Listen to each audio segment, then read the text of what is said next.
우리가 여호수아 6장 말씀을 가지고 여리고 성에 대한 이야기를 함께 나누고 있는데요. 지난번 우리가 말씀을 나눌 때는 우리가 하나님 나라를 이 땅 가운데 만들어가는 사역을 하나님의 사역 가운데 동참하는 삶을 살아가고 있는데, 하지만 이 땅에서 신앙의 가치관으로 삶을 세워가고 살아가는 것이 만만치 않다는 것, 그래서 계속 우리가 이제 넘어지고 실패하게 되는 것이죠. 그러나 우리가 그 삶을 살아가면서도 결국 하나님이 우리의 신앙의 여정을 이루실 것을 소망하는 것이 필요하고, 동시에 우리가 하나님 우리에게 기대하는 것은 예배의 방식으로 삶을 살아가는 것. 그러니까 지금 모여서 예배 드리는 시간뿐만 아니라 일상 가운데서도 함께 하시는 하나님을 기억하고 그 하나님과 동행의 삶을 살아가는 것이 우리에게 필요하다는 이야기를 함께 나누었습니다. 바라는 것은 우리가 쉽지 않은 이 세상을 살아가지만 그런 것 같아요. 일상 자체도 쉽지 않고, 그리고 때로는 목회자이지만 신앙의 가치관으로 살아가는 것도 쉽지 않은 것 같습니다. 그러나 결국 우리의 여정을 우리가 걸어가는 것 같지만 결국 우리의 삶을 이끌어 가시는 하나님을 소망하면서 우리에게 주어진 신앙의 여정을 용기 있게 걸어가는 우리 함께하는 강림의 모든 성도님들 되기를 간절히 소원합니다. 오늘은 여리고 성에 대한 이제 마지막 이야기가 될 것 같은데요. 우리가 이 여리고 성에 대해서 이야기할 때 놓치지 않고 다루어야 하는 인물이 바로 라합입니다. 그래서 이제 오늘은 이 라합에 대한 내용을 가지고 라합의 믿음이라는 제목으로 말씀을 함께 생각하고 나누고 싶습니다. 오늘 말씀에 나오는 라합은 여리고 성이 무너질 때 유일하게 구원받은 인물로 여러분 알려져 있습니다. 그런데 여러분, 이 라합의 이야기는 오늘 이 구원의 이야기 여호수아 6장의 이야기로 끝나는 것이 아니라 마태복음 1장을 보면 예수님의 족보가 나오는데요. 그 족보에 나오는 5명의 여인 중에 한 명의 이름으로 그 이름을 올리게 됩니다. 어떻게 보면 라합은 그 족보에 나오는 다른 여인들도 마찬가지겠지만 그곳에 이름을 넣을 수 없을 것 같은 인물입니다. 우리가 뭐 일과 직업을 차별해서는 안 되지만 그래도 그가 하는 일, 이제 살아왔던 삶을 보면 쉽게 여러분 연결이 안 되는 것이죠. 또 그 유대인들의 어떤 그 정결성 그리고 배타성을 생각하면 더 그렇게 생각할 수밖에 없습니다. 그런데 어떻게 이 라합이 하나님의 구원을 받을 뿐만 아니라 위대한 신앙의 조상으로 우리에게 지금까지 기억될 수 있을까요? 저는 오늘 라합이 무너지는 여리고 성에서 구원받은 내용을 보면서 그분이 우리에게 주는 신앙과 관련된 삶의 의미에 대해서, 신앙의 도전들에 대해서 세 가지 정도를 함께 생각해 보려고 하는데요. 가장 먼저 라합에 대한 이야기를 나누면서 함께 이야기하고 싶은 것은 그분의 삶을 이끌어가는 라합의 믿음의 고백입니다. 이전에 말씀을 나눌 때도 우리의 믿음의 고백은 우리의 삶을 이끌어가고 그리고 우리가 살아가는 이 세상을 어떻게 보는지를 결정한다라는 이야기를 나누었는데요. 그래서 여러분, 우리가 어떤 고백을 갖고 있느냐가, 어떤 고백이 우리의 마음 가운데, 우리의 마음 깊이 자리 잡고 있느냐가 굉장히 중요한 것이죠. 오늘 말씀을 보면 라합이 구원받은 것은 여호수아의 명령으로부터 시작되는데요. 오늘 여리고 성이 무너질 때 여호수아는 라합의 가정을 그 성으로 이끌어내라고 명령합니다. 성에 그대로 두면 그 헤렘이라는 전쟁의 방식을 따라 다 진멸되기 때문에 고대 시대에는 이 남겨두는 해악이 너무 클 때 악이 악을 재생산하고 악 자체가 될 때일 헤렘의 전쟁의 방식으로 다 진멸했는데요. 그래서 여호수아는 그 가정을 미리 따로 보호해 놓은 것이죠. 근데 오늘 우리가 읽은 말씀 내용만 보면 그렇게 보호해 주는 이유에 대해서 오늘 25절을 한번 읽어볼까요? 어떤 이유로 여호수아가 보호하고 있는지 우리 25절 말씀을 함께 읽어보겠습니다. 함께 하겠습니다. 여호수아는 창녀 라합과 그의 아버지의 집과 그에게 딸린 사람을 다 살려주었다. 라합이 오늘날까지 백성 가운데 살고 있는데 그것은 여호수아가 여리고를 정탐하도록 보낸 사람들을 그가 숨겨주었기 때문이다. 아멘. 여러분, 말씀 내용만 보면 여호수아가 그들을 구원해 준 이유가 정탐꾼들에게 준 호의 때문에 잡히게 될 위험에 있는 이들을 도와주었기 때문이라고 하는 것 같지만 성경 전체는 라합의 다른 부분을 주목합니다. 히브리서 11장에 보면 믿음의 조상들이 소개되어 있는데 히브리서 11장 31절을 보면 이렇게 시작합니다. 믿음으로 라합은 정탐꾼들을 호의로 영접해 주어서 순종하지 않는 사람들과 함께 망하지 아니하였습니다. 그러니까 단순하게 잡히게 될 위험에 있는 이들을 도와주는 그 선함으로 행함으로 구원받은 것이 아니라 믿음으로 구원받았다라고 이야기하고 있는 것이죠. 여러분, 그러면 그 믿음은 어떤 믿음이었을까요? 여호수아 2장 11절에 라합의 그 귀한 믿음의 고백이 나와 있는데요.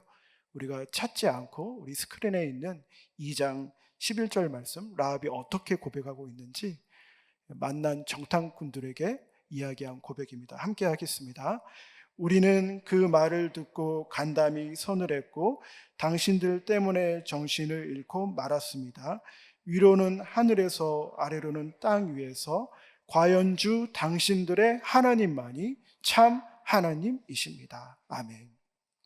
아주 옛날 성경에는 상천하지의 하나님 그렇게 표현이 되고 있습니다.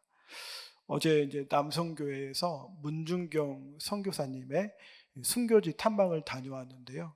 그 중도라는 지역에 교회를 세우고 복음을 전하고 순교하신 분이라고 하시더라고요. 근데 거기 그 기도문이 있는데 그 기도문에 그런 문구가 있더라고요. 상천하지의 하나님. 근데 라합은 하나님을 하늘과 땅의 하나님, 온 세상의 주인으로 여러분 고백하는 것이죠.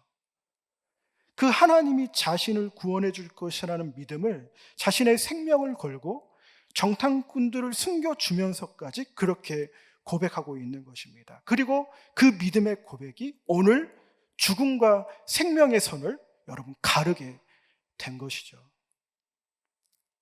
그날 죽음을 맞이한 다른 여리고 성에 있는 사람들은 다 그런 생각을 하지 않았을까요?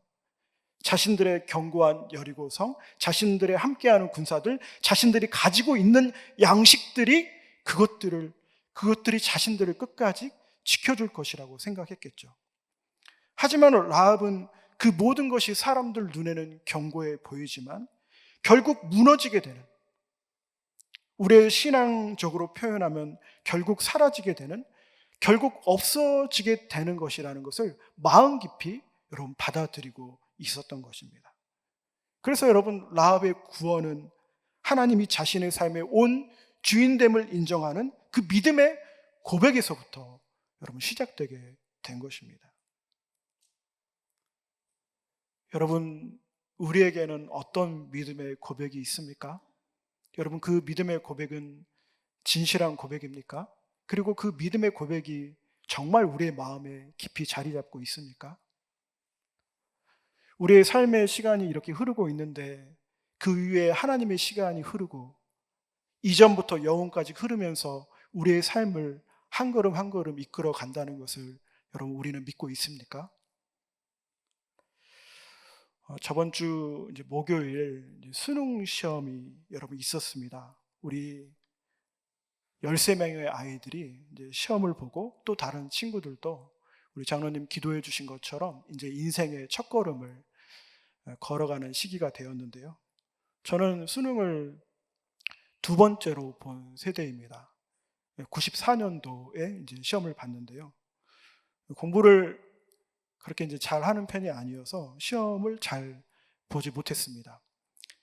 다음 날 이제 어머니가 깨우는 목소리에도 잠에서 일어나지 않은 척하고, 그때는 이제 신문에 나오는 그 정답을 보고 이제 채점을 하는 때였거든요. 근데 억지로 이제 일어나서 채점을 했는데 당연히 점수가 잘 나오지 않았습니다. 근데 후에 들은 이야기인데 저희 어머니가 저희 이모님한테 그런 이야기 했다고 해요. 우리 아들 이제 어떻게 하지?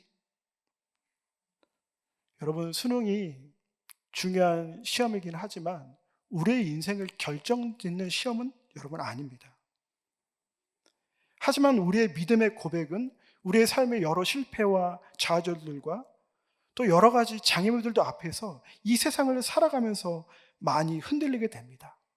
이런저런 이야기들, 세상의 많은 소문들, 세상이 우리에게 강요하는 가치관들. 그래서 여러분, 우리에게 항상 필요한 것은 오늘 여호수아는 26절에 우리에게 이렇게 권면하고 있습니다. 어떻게 권면하는지 우리가 26절 말씀을 함께 읽어볼까요? 26절 말씀입니다. 함께 하겠습니다. 그때 여호수아가 이렇게 맹세하였다. 이 여리고성을 일으켜 다시 세우겠다고 하는 자는 주님 앞에서 저주를 받을 것이다. 성벽 기초를 놓는 자는 맏아들을 잃을 것이요 성물을 다는 자는 막내를 잃을 것이다. 여호수아가 이스라엘 민족에게 명령합니다. 무너진 여리고성을 절대로 건축하지 말아라. 여러분, 왜 건축하지 말라고 할까요? 왜 저주까지 할까요?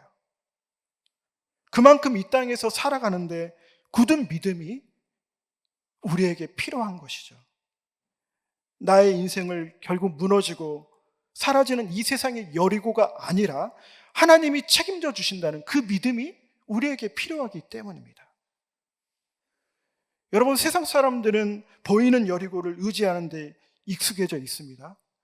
여리고가 우리를 구원해 줄 거라고 생각합니다. 안타까운 것은 세상 사람들뿐만 아니라 우리 그리스도인들도 그런 마음으로 이 땅을 살아갈 때가 여러분 있다는 것이죠. 그래서 여러분, 어떤 신학자는 그런 말을 했습니다. 우리 그리스도인들은 세례받는 이방인으로 이 땅을 살아간다. 세례는 받았는데, 신앙은 갖고 있는데, 예배는 드리는데 이 땅을 혹 이방인들처럼 믿지 않는 사람처럼 살아갈 수 있다는 것이죠. 그래서 마치 무너진 여리고를 보고 아쉬워하고 그것이 있어야지, 다시 세워져야지 내가 살 수 있어라고 생각을 한다는 것입니다. 여러분, 우리도 때로는 이렇게 무너져가는 여리고를 의지하고 싶은 마음이 우리에게 있지 않을까요? 우리가 끊임없이 세우려고 하는 우리의 여리고는 무엇이 있을까요? 내가 이룬 업적, 나의 지위, 내가 가지고 있는 것들, 내가 맺어온 수많은 관계들, 사람들은 여기에서 인정받고 자신이 누구인지 확인하고요, 자신의 생명의 양분을 이런 것으로부터 얻습니다. 여러분, 그 모든 것들이 우리에게 필요한 것들이죠.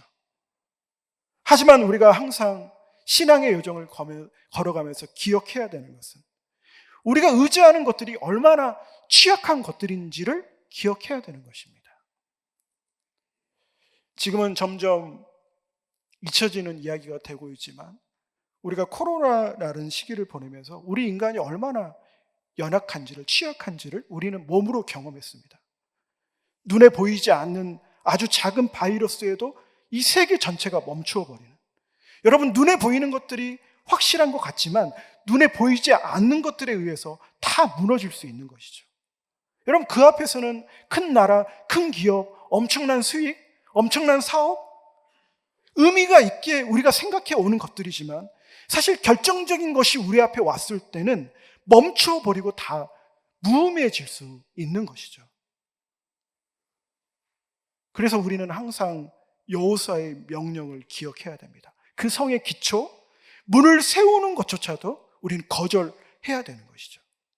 오직 우리의 구원은, 우리의 유일한 소망은 하나님께 있음을 기억해야 하는 것입니다.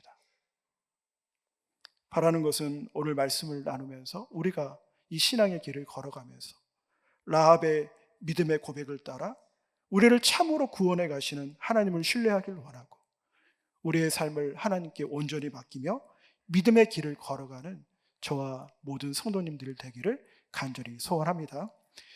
두 번째 라합에 대해서 나누고 싶은 것은, 오늘 라합이 우리에게 도전하는 것은 오늘 23절에 이런 말씀이 있습니다. 우리가 23절 말씀을 한번 읽어보겠습니다. 23절 말씀입니다. 정탐하러 갔던 젊은이들이 가서 라합과 그의 아버지와 어머니와 오라버니들과 그에게 딸린 모든 사람을 데리고 나왔다. 라합의 식구들을 모두 이끌어내고 이스라엘 진 밖으로 데려다 놓았다. 아멘. 여러분, 그러니까 라합만 구원받은 것이 아니라 여러분 그 가족 모두가 다 구원받은 것입니다. 여러분, 라합의 믿음이 정말 능력이 있는 것은 그의 믿음, 그의 신앙은 그 자신뿐만 아니라 그의 부모, 그의 형제, 그에게 속한 것들, 그에게 있는 동물들, 생명이 없는 무생물조차도 다 살아나는 일이 여러분 일어나게 되는 것이죠. 여러분, 우리가 믿음으로 이 땅을 살아간다는 것은 성경을 보고 설교를 듣고 은혜를 받고 위안을 누리고, 여러분, 이것으로 끝나는 것이 아니라 내가 살아가고 있는 가정과 공동체, 이 세상 가운데 우리의 믿음의 고백을 통해, 우리의 삶을 통해 하나님의 정의와 사랑과 평화가 흘러가도록 하는 삶을 살아가야 하는 것입니다. 나의 생명에만 관심을 갖는 것이 아니라 함께하는 이들, 함께하는 자연과 모든 것들을 치유하고 고치는, 생명을 풍성하게 하는 방향으로 우리의 재정과 시간과 우리의 마음을 여러분 사용해야 되는 것이죠. 쉽지 않습니다. 많은 에너지가 들어가고 고민해야 되고 불편함을 감수해야 됩니다. 그래서 여러분, 우리의 믿음 위에, 우리의 믿음의 고백 위에 성령 하나님의 지혜와 도우심이 여러분 필요한 것이죠. 우리 교회가 잘하는 것 중에 하나가, 모두 다 잘하지만 잘하는 것 중에 하나가, 제가 개인적으로 교회에 부임해 와서 참 좋았던 것이 우리 교회 공동체가 친환경적 공동체를 만들어가고 있다는 것입니다. 태양광 통해서 친환경적 전력 보급에 기여를 하고, 그리고 우리가 주일에는 거의 모든 분들이 일회용 종이컵을 사용하지 않는, 교육자분들 이야기를 들어보니까 우리 성도님들은 일반 그냥 식당에 가서도 그런 일회용 사용하기를 이렇게 안 하신다고 이렇게 말씀을 하시더라고요. 사실 제가 목회자로서 그런 마음이 있었어도 잘 여러분 실천하지 못했거든요. 일회용이 편하니까. 그리고 배달 음식 먹으면 많이 나오고요. 근데 저도 이제 부임한 지 얼마 안 됐지만 그런 환경 가운데 살아가니까 저도 그 일회용을 쓰는 것이 점점 줄어져 가더라고요. 여러분, 신앙인들은 함께 살아가는 세상이, 함께하는 이들이 치유받고 회복되고 구원받는 것에 항상 관심을 갖고 있어야 됩니다. 우리가 오늘 이 라합에 대한 구원의 말씀을 보면서 우리의 믿음의 고백을 통해서 우리가 함께하는 이들과 내가 살아가는 이 세상을 구원으로 인도해 가고 회복해가고 치유해가는 그런 복된 삶을 살아가는 우리 교회 공동체가 되기를 간절히 바랍니다. 마지막으로 오늘 말씀을 보면서 나누고 싶은 것은 라합의 연약함입니다. 오늘 말씀 22절과 25절은 두 번에 걸쳐서 그가 어떤 삶을 살아왔는지에 대해서 여러분 우리에게 이야기해 주고 있습니다. 라합은 더욱이 이방인이었고 그가 하는 일을 생각해 보면 공동체로 쉽게 받아들일 수 없는 약점과 연약함을 가지고 살아갔던 인물이죠. 근데 여러분, 중요한 것은 하나님은 그런 연약함을 가지고 있는 라합을 통해서 하나님 자신의 구원의 역사를 여전히 써가고 여러분 있다는 것입니다. 이거는 이제 좀 말씀에서 벗어나는 이야기인데요. 어떤 구약을 연구하는 선생님께서 최근에 그런 말씀을 하시더라고요.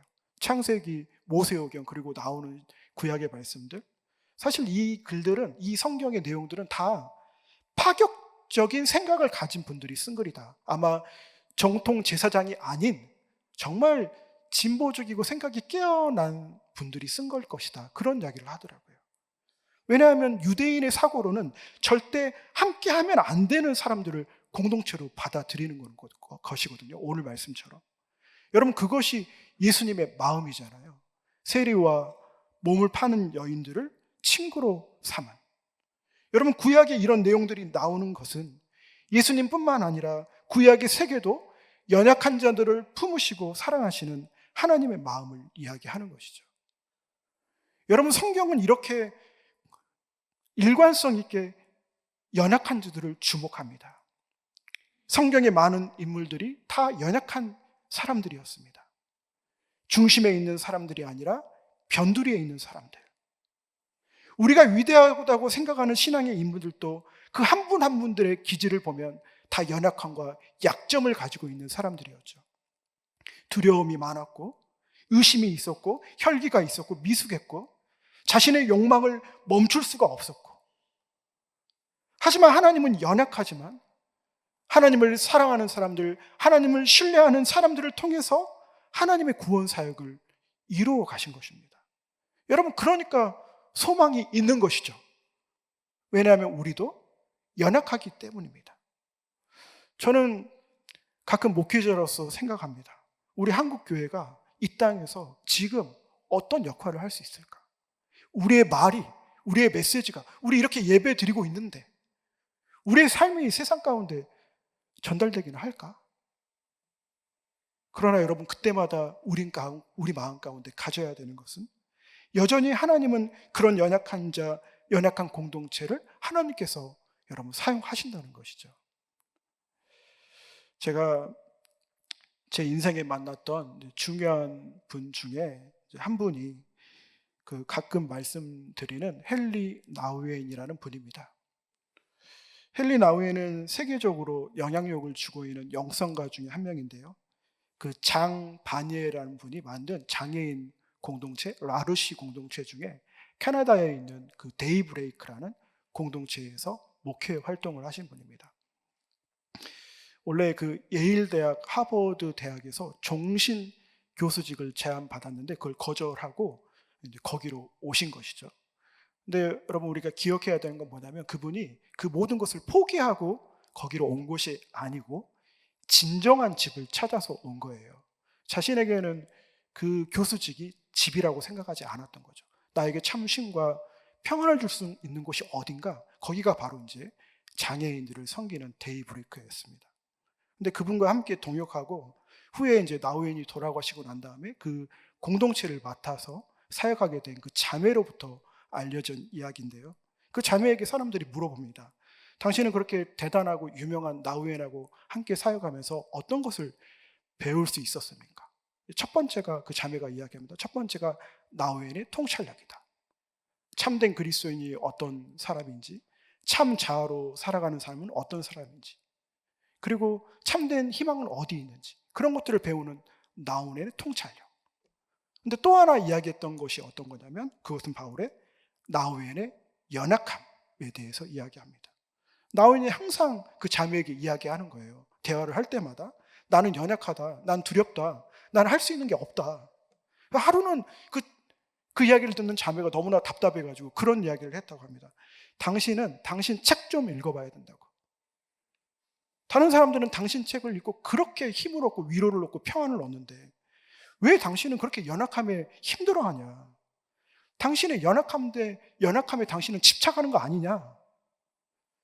그러나 여러분, 그렇게까지 나우엔에게 그 자매가 책망하는 이야기를 했지만 그분이 돌아가시고 나서 자매가 후에 고백하는 것은, 그로부터 진짜 배울 수 있었던 것은 자신의 연약함을 고백하는 나우엔의 그 태도였다는 것이죠.